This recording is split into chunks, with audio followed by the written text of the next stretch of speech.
Yung mga GI sheet sa amin, may mga pangalan sa number. Kasi pag nililipat, alam mo saan ipapagin.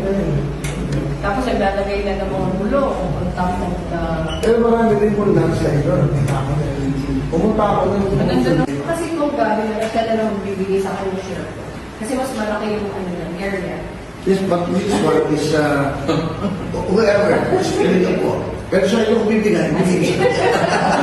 Kasi kayo po yung gusto ko talaga ko. Mag-usap na lang kami ni Kong Gabi. Kasi ano po, ano din, malaki yung area niya. Mag-share na lang kami. Ayun, ano lang po, masaya na yung tulog na. Pero, ano po, papasend ko na lang yung resibo. Kahit na wala, di ba? Bawal yun sa amin eh. Pero okay lang. Kasi ina-account ko namin lahat. Kung kailangan pa, darating yung panahon na mas kailangan pa. Dito na naman ako. Hindi ako politiko.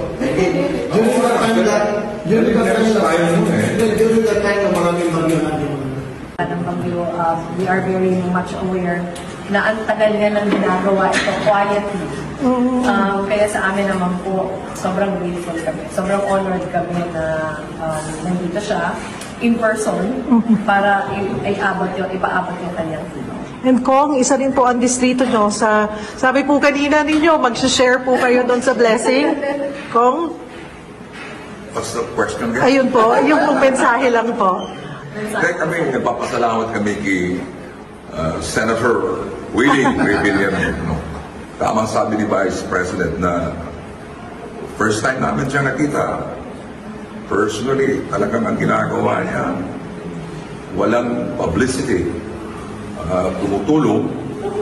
At natutuwa kami at nalaman namin ang kanyang mother ay taga-Naga.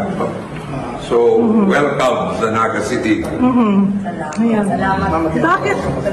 Sir Willie, bakit po Naga ang napili nyo? Una doon sa mga sinalanta ng Bagyong Christine, unang-unang nasa isip nyo, tulungan ng mga taga-Naga. Una nga, dito yung nanay ko. Hindi naman ako namimili ng lugar. Kung ano may masasalanta ng lahat ng bagyo, eh kung po pwedeng tulungan.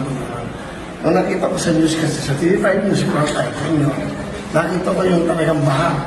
Yung inabot ng mga likod doon, medyo talagang sa una nga, yung nanay ko tiga rito, kasi nanay ko may sakit ngayon. So parang sabi ko, Nay, dadalawin ko yung lugar mo kung sa kapinangan.